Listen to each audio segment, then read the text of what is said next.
శ్రీమాత్రే నమ. జయ గురు దత్తాత్రేయ నమ. ఈ వీడియోలో మనం జూన్ 6వ తారీఖు వరకు కర్కాటక రాశిలో కుజగ్రహ సంచారం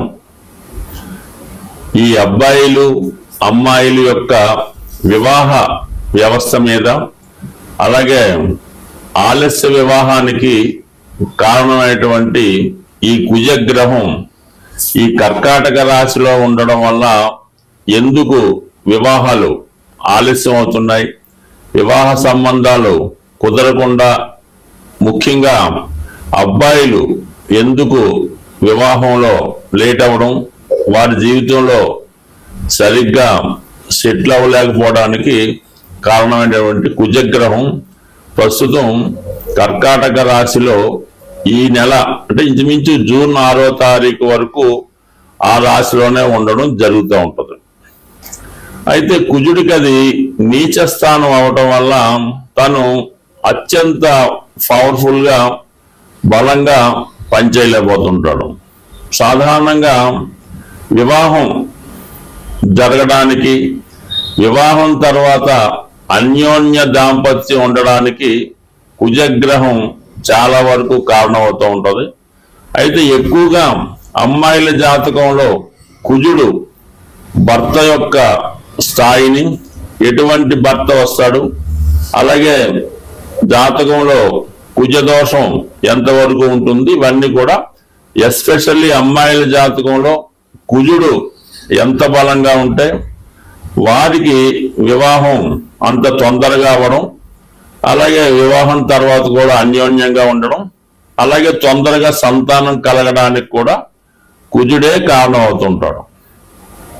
అయితే అబ్బాయిల జాతకంలో కుజుడు ఎంత బలంగా ఉంటే ఆ అబ్బాయి అంత తొందరగా జీవితంలో తొందరగా చదువు పూర్తి చేసి ఎంబటినే ఉద్యోగంలో చేరి వివాహం కూడా తొందరగా జరగడానికి, అంటే తొందరగా సెటిల్ అవ్వడానికి మగవారి జాతకంలో కుజుడు అత్యంత బలంగా ఉంటే ఆ బలం యొక్క స్థాయిని బట్టి అబ్బాయి యొక్క భవిష్యత్తు, అతని వివాహం, అతని క్యారెక్టరు ఇవన్నీ కూడా ఆధారపడి ఉంటాయి.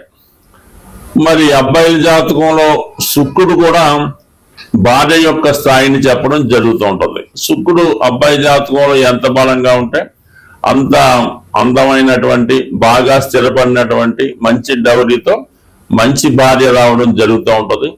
అలాగే శుక్రుడు పాపగ్రహాలతో కలిసి ఉన్న, పాప రాశుల్లో ఉన్నా కూడా వివాహం ఆలస్యం అవడం, తొందరగా జరగకపోవడానికి కూడా కారణం అవుతుంటుంది. అంటే ముఖ్యంగా ఈ శుక్రుడు రవితో కంబస్ట్ అయి ఉన్న, రవికి బాగా దగ్గరగా ఒకే డిగ్రీలో ఉన్నా కూడా వివాహం జరగడం అన్నది చాలా కష్టం అవుతుంటుంది.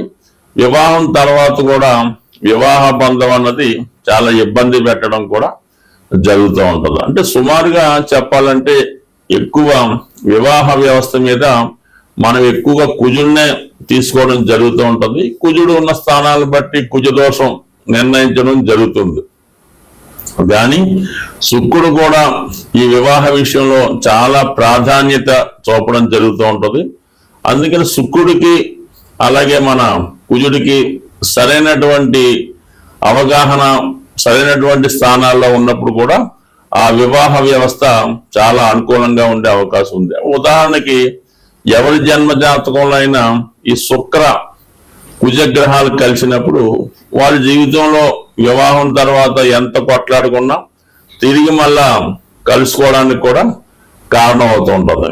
అందువల్ల ఏంటంటే ముఖ్యంగా జాతక పరిశీలనలో అమ్మాయిల యొక్క జాతకం చూసినప్పుడు ఆ కుజుడు యొక్క స్థితిని బట్టి, కుజుడు ఉన్నటువంటి స్థానాలు, కుజుడు ఏ గ్రహాలతో కలిసి ఉన్నాడు, పాపగ్రహాల వీక్షణ ఉందా, వీటన్నిటి బట్టి ఎప్పుడు వివాహం అవుతుంది, వివాహం తర్వాత ఏ విధంగా ఉంటుంది, ఏ వైపు నుంచి భర్త వచ్చే అవకాశం ఉన్నది 100% ఈ కుజుడు బట్టి అమ్మాయిల జాతకంలో చెప్పడం జరుగుతూ ఉంటుంది.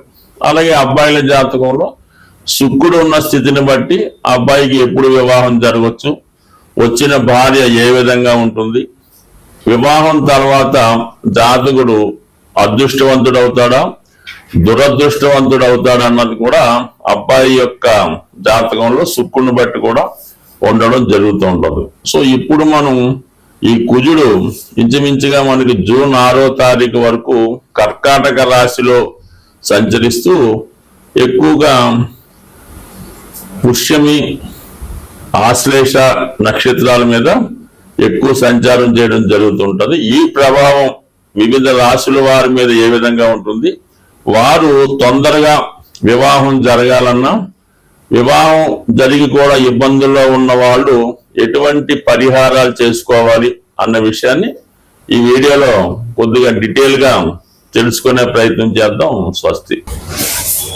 శ్రీమాత్రే నమః. జై గురు దత్తాత్రేయ నమః. ఈ వీడియోలో మనం కుంభరాశి వారికి కుజుని యొక్క ప్రభావం ఏ విధంగా ఉంటుంది అంటే, ప్రస్తుతం ఈ రాశి వారికి కుజుడు జూన్ 6వ తారీఖు వరకు 6వ స్థానంలో సంచరిస్తూ ఉంటాడు. 6వ స్థానం అన్నది ఒక విధంగా కుంభరాశి వారికి కుజుడు 6వ స్థాన సంచారం చాలా విజయాల్ని చేకూర్చి పెడతా ఉంటుంది. అంటే వీళ్ళు చాలా కాలంగా ఆర్థిక పరమైనటువంటి సమస్యలు, కోర్టు పరమైన సమస్యల్లో చాలా మంది ఇన్వాల్వ్ అవడం కానీ అందులో ఇరుక్కొని బయటపడలేక సతమతం అవడం జరుగుతూ ఉంటుంది. అటువంటి వారికి చాలా రిలీఫ్గా కోర్టు సమస్యల నుంచి, రుణ సమస్యల నుంచి బయటపడడం జరుగుతూ ఉంటుంది.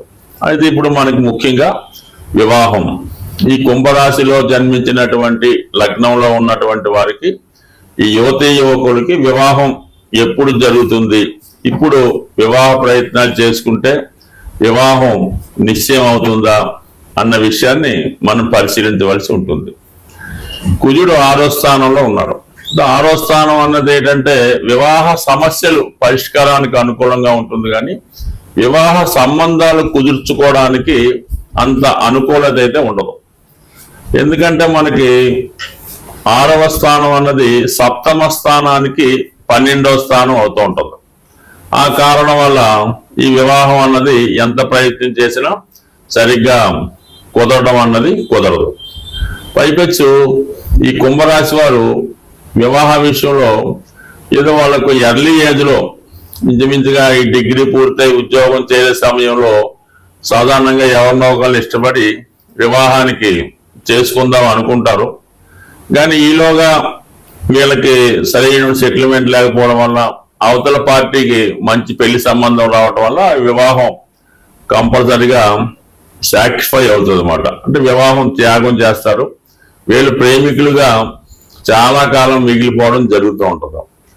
ఇంచుమించుగా ఏదో బాధ్యతలు, తల్లిదండ్రులు, అక్క చెల్లెలు ఇవన్నీ చూసుకొని ఇంచుమించుగా 35, 36 వచ్చాక మళ్ళా పెద్దల యొక్క ఒత్తిడితో వివాహానికి అంగీకరించి అప్పుడు మళ్ళా వివాహ సంబంధాలు చూడటం మొదలెడితే ఈ పుణ్యకాలం కాస్త అయిపోవడం వల్ల చాలా ఇబ్బంది పడటం జరుగుతూ ఉంటుంది. అందువలన సాధారణంగా ఈ కుంభరాశి వారికి ఎర్లీ మ్యారేజ్ అయితేనే బేగ అయినట్టు, తర్వాత లేట్ మ్యారేజ్ అన్నది చాలా ఇబ్బంది పెడుతుంటుంది. ఒకవేళ కుదిరినా కూడా చాలా వరకు ఆ వివాహం అన్నది సక్సెస్ కాదు. ఎంతసేపు కుంభరాశి వారు వాళ్ళ ఫ్యామిలీ, తల్లిదండ్రులు, భార్య కాకుండా కుటుంబ సభ్యులకి ఎక్కువ విలువిస్తూ ఉంటారు. సప్తమ స్థానం వీళ్ళకి ఏమైంది, సింహరాశి అయింది. అంటే బాగా అధికార హోదా కలిగి ఉండి బాగా ఉన్నత స్థాయి కుటుంబం నుంచి వచ్చినటువంటి అమ్మాయి ఎక్కువగా భర్త ప్రేమ, భర్త అనురాగాన్ని కోరుకొని ఈ కుంభరాశి వారిని వివాహం చేసుకోవడం జరుగుతూ ఉంటుంది. అయితే సాధారణంగా ఏమవుతుందంటే వీళ్ళ యొక్క హోదా కన్నా ఎక్కువ స్థాయి ఉన్నటువంటి జీవిత భాగస్వామి రావడం వల్ల వీళ్ళకు కూడా కొద్దిగా అకామిడేట్ అవ్వలేకపోతుంటారు. ఈ కారణం వల్ల ఏదో ఒక చిన్న కారణంతో వివాహం ప్రాబ్లం రావచ్చు. బట్ ఏదైనా ఇప్పుడు వీళ్ళ వివాహ ప్రయత్నాలకు అయితే మాత్రం జూన్ 6వ తారీఖు వరకు ఆగితేనే అనుకూలత ఏర్పడే అవకాశం ఉంది. అప్పటిదాకా ఆగడం మంచిది. అలాగే మరి గురు బలం కూడా వివాహానికి కావాలంటే మే 15 తర్వాత గురువు 5వ స్థానానికి వెళ్ళడం వల్ల వీళ్ళ మనసుకి నచ్చినటువంటి అమ్మాయి రావడం, కానీ వీళ్ళ మనసులో ఉన్నటువంటి అబ్బాయితో అమ్మాయితో వివాహానికి అంటే ఏదైనా ఇష్టపడి పెద్దల అంగీకారంతో పెళ్లి చేసుకున్నా, పరస్పరం ఒకరికి ఒక ఇష్టపడినా కంపల్సరీగా ఈ కుంభరాశిలో ఉన్నటువంటి యువతి యువకులకి మే 15 తర్వాత గురుబలం రావడం జరుగుతుంది. 5లో ఉన్నటువంటి గురువు 11 వీక్షించడం వల్ల ఇది అనుకూలంగా ఉంటుంది. శుక్రుడు కూడా కొంతవరకు ధనస్థానంలో ఉచ్చలో ఉన్నప్పటికీ కూడా పాపగ్రహాలతో ఉండడం వల్ల పెద్దగా ఫలితం ఇవ్వకపోవచ్చు. మరి మే 31 తర్వాత తృతీయ స్థానంలోకి మారి 3, 7, 11 భావాలు యాక్ట్ చేయడం ఇవన్నీ కూడా ఈ రాశి వారికి ఏదైనా వివాహం నిర్ణయం అవ్వాలన్నా, వివాహ సంబంధం కుదరాలన్నా, పెళ్లి తాంబూలాలు ఇచ్చుకోవాలన్నా ఇంచుమించుగా జూన్ 6వ తారీఖు వరకు ఆగితే తర్వాత చాలా అనుకూలంగా ఉండే అవకాశం ఉంది. స్వస్తి.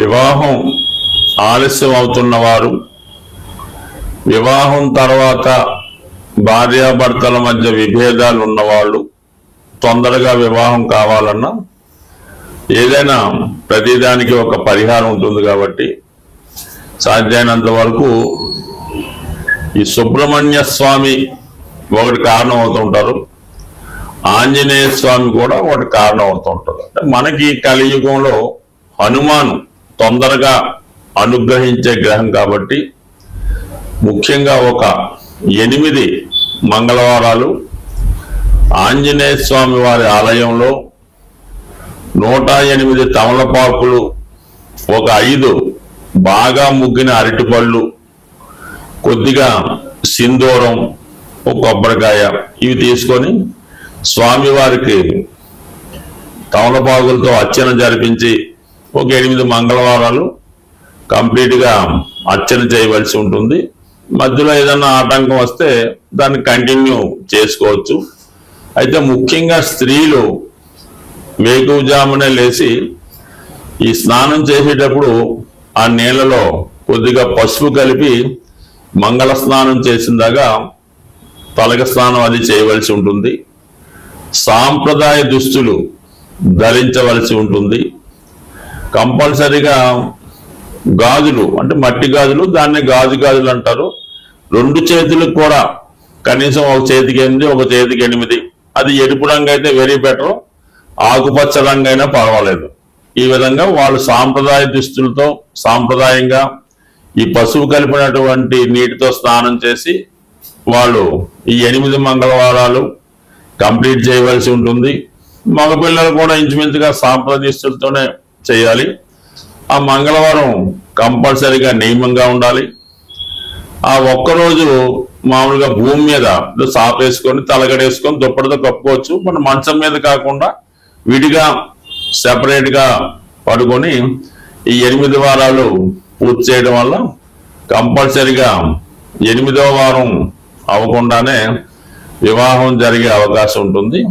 ఇంకా ఈ సమయంలో ఏంటంటే ఏదైనా కొంతమంది వివాహమైనటువంటి ముత్తైదువులంటి స్త్రీలకి ఏదైనా పలహారం ఇవ్వడం, వాళ్ళకి కందిపప్పుతో ఉన్నటువంటి కలిపినటువంటి భోజనం అంటే అన్నీ ఉంటాయి, దాంతోపాటు కందిపప్పు కూడా కంపల్సరీగా ఉండడం, ఈ విధంగా చేయవలసి ఉంటుంది.